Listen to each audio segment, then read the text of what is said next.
They said her wedding would unite kingdoms. They said her smile would calm the storms that haunted the coast. They said she was blessed by the moon and chosen by fate. But fate had never been kind to her name, and the night that should have crowned her with love became the night that reshaped an entire realm in bloodless terror. Her name was Lysandra, the youngest daughter of a minor noble house, raised among cold stone halls and colder expectations. From her earliest memories she was taught that her worth lay in obedience. Walk softly, speak gently, never reveal your mind. Her mother brushed her hair each night in silence, as if preparing her for a future already written, and her father looked upon her not with affection but with calculation. She would be the bridge between their collapsing fortunes and the might of the royal house. The groom was Prince Kalon, golden-haired, lion-hearted, heir to a throne carved in marble and fear. Songs called him the future of the realm. Court whispers called him something else: hungry, restless, born for war but caged by diplomacy. A prince who could charm a crowd but crush a servant for amusement. Lysandra never met him until the day they were bound by vows. She knew only his portrait, a painting too perfect to trust. The wedding was held under a sky bruised purple by an approaching storm. The castle bells sang across the valley while thousands gathered to witness the union that promised peace. Torches flickered in the wind. Musicians played trembling notes, and at the center of it all stood Lysandra in silver silk. A girl trained to look serene even as dread coiled inside her chest like a serpent. Kalon arrived late, smelling faintly of wine. His smile was sharp. His eyes never settled on her face for more than a heartbeat. During the vows he squeezed her hand too tightly, as if testing how much pain she could swallow without flinching. She did not pull away. She had been trained not to. And when the priests declared them joined, the crowd roared with celebration.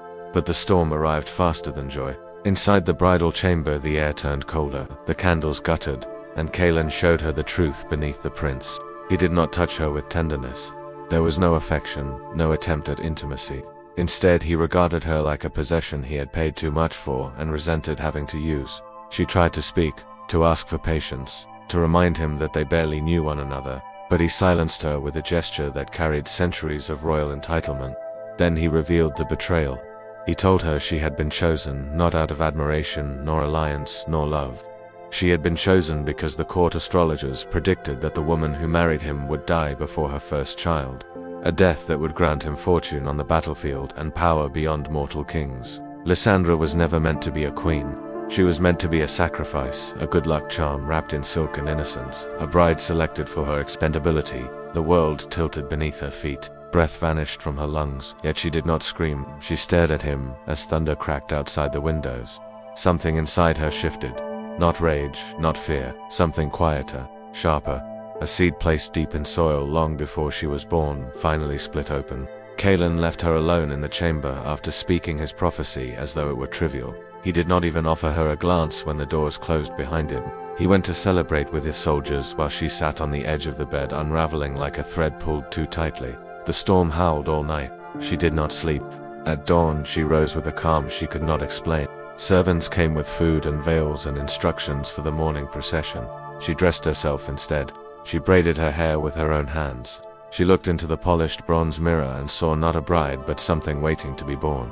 The first death was called an accident. 3 days after the wedding, one of Sealand's closest advisors collapsed during a council session. His skin grayed, his pulse vanished. Physicians claimed it was a weak heart, but Lysandra had seen the way he looked at her during the wedding feast, the way he laughed when Kalon announced his plans to lead campaigns that would certainly widow her before her time. No one connected the advisor to the cup of wine Lysandra handed him that morning. No one questioned the sweetness that masked the bitterness at the bottom. The second death drew whispers. A maid entered Lysandra's chamber at night to deliver a message from the prince. She never left the room. Her body was found in the eastern garden at sunrise, her face turned toward the sky as if she had seen something magnificent in her last moment. The court blamed thieves, but there were no marks of struggle, no missing coins, only a faint bruising around the throat as if a hand made of silk had taken her final breath. By the 10th death, fear spread through the palace like smoke. Men who mocked Lysandra found their horses stumbling off cliffs. Women who whispered insults behind her back drowned in pools barely deep enough to cover their ankles. A guard who boasted of seeing her cry on her wedding night choked on bread at his own dinner table. No blades, no public accusations, no trace of poison, only silence, only coincidence. only the growing belief that the prince's new bride carried something unholy beneath her calm exterior. Kaelan tried to confront her once. She sat by the window watching the rain. He shouted, demanded explanations, accused her of witchcraft and treason.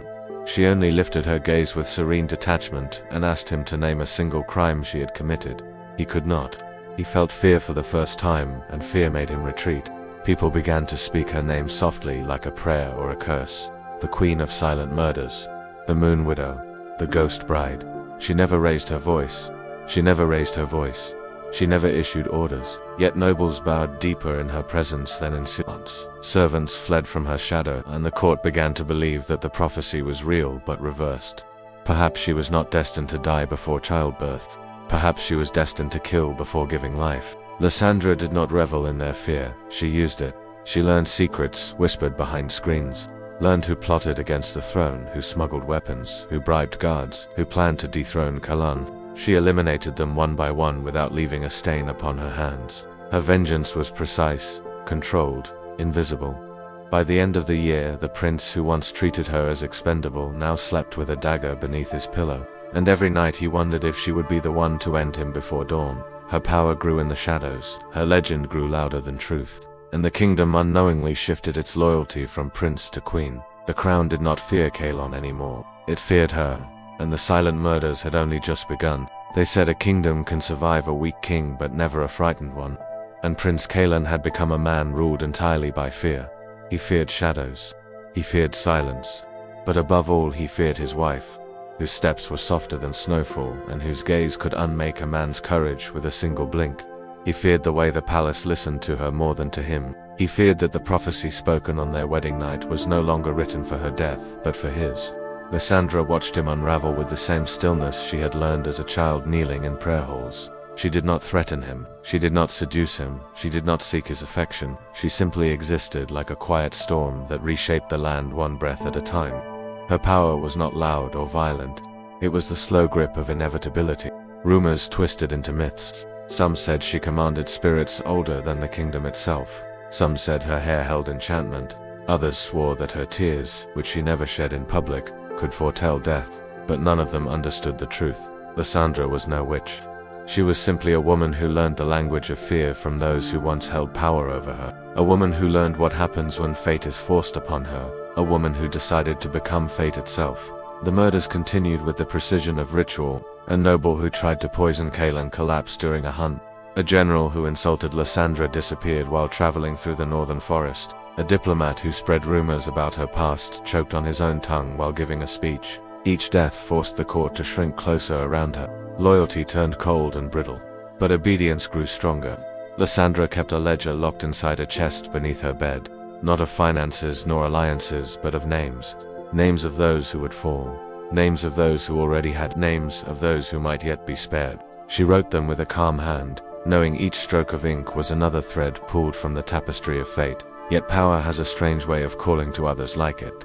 And one night a visitor arrived unannounced. A foreign envoy named Merrin, a man known for reading people the way others read books. He had heard whispers of the Queen of Silent Murders. He had heard that she killed without touching. He had heard that the prince hid behind locked doors while she walked freely. Merrin was not afraid. He was intrigued. He requested a private conversation. Kaelan refused to allow it. Lysandra insisted. They met in the candlelit solar, the air thick with the scent of ink and wax. Merrin studied her with eyes that weighed truths. Lysandra sat perfectly still, like a statue carved by a sculptor who feared to offend the gods. "I have come from a land where fate is not believed but measured," Merrin said calmly. "Where some are born to change the course of history. You are one of them." Lysandra did not respond. She did not trust men with grand claims. "You hold more power than your husband," he continued. "But you walk slowly, carefully, as if afraid to break the thin ice beneath your feet. You do not need to walk. You were born to command." Lysandra finally raised her eyes, and for the first time in months she felt something stir inside her, not anger and not fear, recognition. Someone saw her clearly. Someone spoke to the truth she kept buried beneath layers of quiet vengeance. Merrin leaned closer. "The prince will fall with or without your hand. The kingdom will follow the one it already fears. Why not give them reason to kneel?" She did not reply, but the seed he planted took root. Seelan's paranoia grew until it infected every corner of the palace. He had his food tested. He had guards standing outside his chamber day and night. He banned servants from carrying metal utensils. He ordered the palace astrologers to rewrite the prophecy, but the stars refused to bend. The kingdom began to fracture under his weakness. Rebellions sparked at the borders. Foreign kingdoms sniffed opportunity, and the court knew who was to blame. One evening Kaelan entered Lysandra's chamber, eyes bloodshot, hands shaking. He accused her of treason, of murder, of sorcery. His voice cracked with desperation. He told her she would be exiled at dawn. She listened with the serenity of a woman watching a child throw stones at a storm. When he finished his rant, she stood. She walked toward him. He flinched. She lifted her hand slowly and placed it over his heart. "Do you feel that?" she whispered. "It is beating too fast. That is fear, not of me, of yourself. You have destroyed your own rule long before I ever touched it." Kaelan slapped her hand away and fled. That night he summoned the royal council, demanding support for her exile. But the council members glanced nervously at the doors. They knew Lysandra had ears everywhere. They knew that those who opposed her rarely lasted long. A silence fell over the chamber. No one agreed with Kaelan, not one. He dismissed them with shaking rage. He walked the corridors alone, consumed by dread, and in the long dark hallways, where the torches flickered like dying stars, he realized the truth that had been stalking him since his wedding night. He was no longer the ruler of this castle. Lysandra had taken the throne without lifting a blade. Before dawn, Kaelan disappeared. Some claimed he fled the kingdom. Some claimed assassins dragged him into the marshes. Others whispered that Lysandra visited his chamber one last time, and whatever happened afterward was too quiet to be witnessed by mortal ears. The truth was never found. A body never uncovered. A funeral never held. The kingdom waited for fear to settle. It never did. Lysandra did not weep. She did not declare herself queen. She did not make speeches, nor seek applause. She simply stepped forward where Kaelan had stepped back. She attended council meetings. She issued decrees. She moved with an authority that seemed to have always been there, waiting for a moment to breathe. And the court bowed before her exactly as Marin predicted. But power earned through silence carries shadows with it. One night, Lysandra stood on the high balcony overlooking the valley she once entered as a bride doomed to die young. The moon hung low. The wind curled around her like a forgotten companion.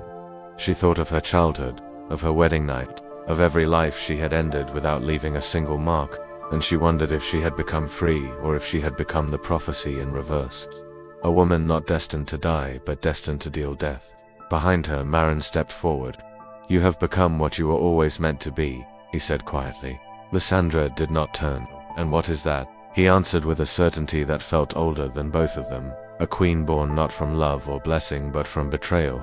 A queen who does not need to shout to be feared. A queen who rules through silence." The moon glinted against her hair. A queen of silent murders. And Lysandra finally understood that she had not escaped her fate. She had rewritten it. She ruled with the quiet they had once mistaken for weakness, a presence that filled rooms without raising a voice, a patience that outlived plots and tempers, and the kingdom bent around her like a river around a stone. Lysandra learned to read the small things that announced betrayal before it formed into action, too. Notice which courtiers cleaned their cups too carefully, which generals shifted their weight when mentioning borders, which servants paused a fraction too long before answering, and she listened not with ears alone but with a mind sharpened by the night that had been meant to end her. And so her justice became a new kind of law, a cold arithmetic of consequence that left no public stain, and so allowed power to appear discreet and inevitable. Her ledger continued to grow, but its pages were no longer only names to be removed. They were strategies, lessons, and a record of human weakness. She used to bend the state toward a stability that terrified some and comforted others. Under her rule, taxes were rebalanced to steady the peasantry who had been ignored by Caitlin. Trade routes reopened that had been left to rot by indecision, and messages flowed through cryptic channels she alone understood. Yet the populace felt the change as a slow easing, like a winter thaw that whispered safety more often than outrage. Outsiders watched with alarm and curiosity, ambassadors cataloguing the silence as a threat or a talent depending on how many sons they had in the field or how much coin their merchants lost in new tariffs. And envoys arrived, bearing offers, marriage proposals, alliances, bribery disguised as friendship, all of it presented as normal business, yet threaded with the knowledge that Lysandra could make fortunes vanish without a trial and reputations dissolve without a speech. She denied herself the trappings of splendor more than she needed to, because spectacle invited examination, and examination invited enemies. so she wore simple robes in private and let the court gossip that she was frugal or broken. A rumor useful because it kept the curious away and drew the foolish into underestimating her. Power collected around her like mist motions of loyalty that were cautious and conditional, and she met that with a style of governance that kept consequence private and reward precise. A general who secured the northern pass found his lands quietly confirmed. A merchant who rerouted grain to starving towns found his taxes reduced. A woman left destitute by years of neglect received a sum that restored her family to solvency and ensured gratitude that did not need public ceremony. Her fame grew into myth beyond the palace gates. Mothers used her as both warning and promise, telling children that a serene woman could be kinder than a roaring man, but also fiercer and in taverns. The story changed with each telling, so that sometimes she seemed saintly, sometimes monstrous, and often both at once. Yet myth hides truth, and truth kept her awake at night. Because each life she ended or altered had weight, not statistic, and she carried those weights like a necklace of small cold stones against her chest. She had killed because the court had planned her death, and because she had been trained to hide and survive, but killing left unseen wounds. Allies she had eroded into reliance, lovers who might have been surrendered to loneliness, the servants who carried fear like a second garment. In rare moments she allowed the ledger to sit closed and walked the gardens where night scented the roses and the air tasted of rain. And she thought of the child she might never have, because children create maps of softness that did not belong to her anymore.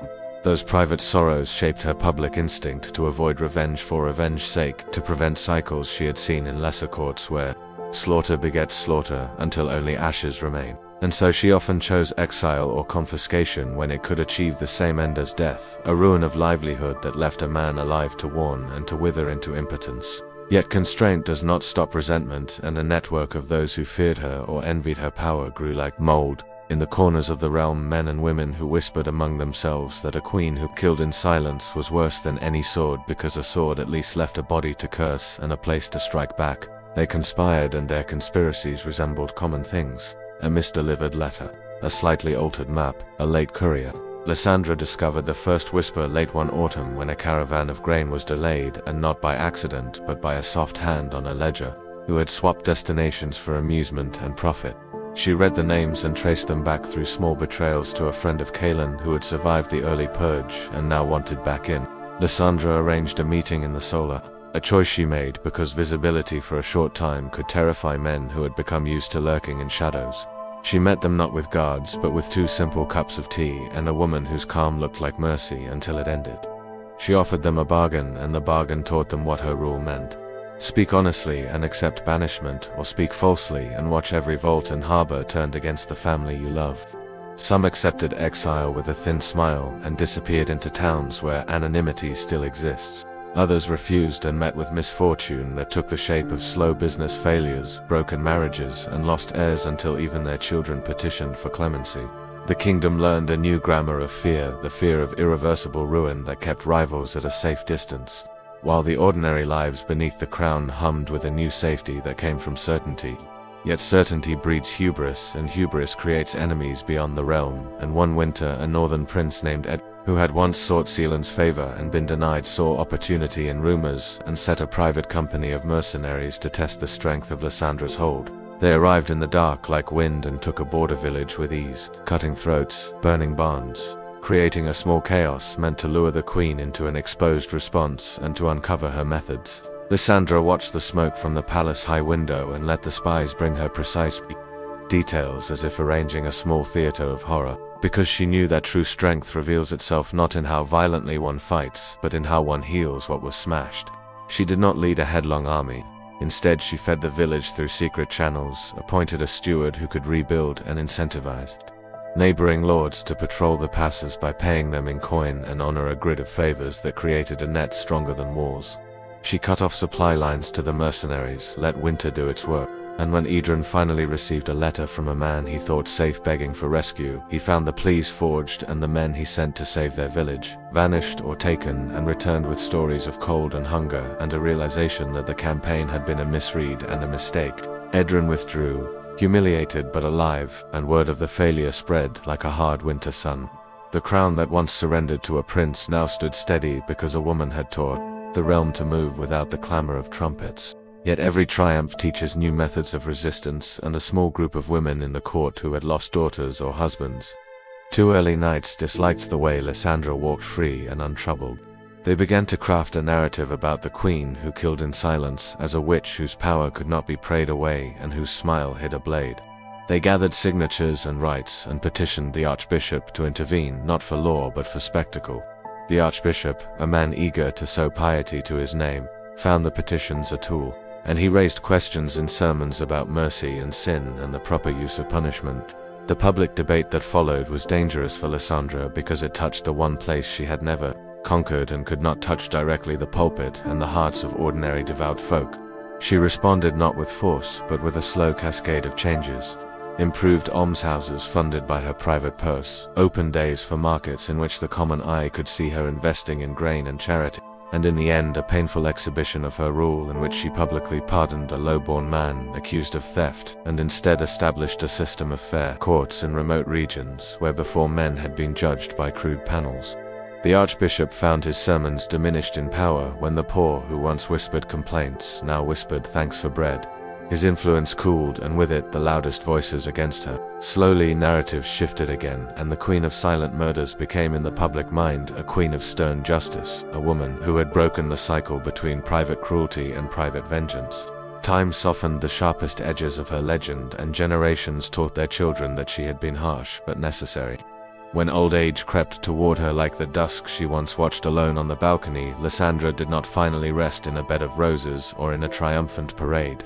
She closed the ledger, and summoned a council to teach the mechanics of governance without spectacle to those she trusted, most men and women she had shaped by example rather than force. She left behind laws that favored stability, that respected common life, and a compact in which silent consequence no longer meant secret murder but calibrated accountability. And in the quiet years after her death, bards altered songs to speak of a queen who had been betrayed and who had remade betrayal into policy, a ruler who turned the knives meant for her into instruments of statecraft rather than tools of personal vengeance. The kingdom survived, and the story of Lysandra endured, complicated and unsettling because she had been both victim and architect, both cruel in the beginning and necessary in the end. And when people argued in taverns about whether she was saint or monster, the answer always returned to a single stubborn truth. A woman who is betrayed on her wedding night can become a queen of silent murders, and in doing so can teach a realm that silence can be refuge or weapon, and that power wields a morality all its own.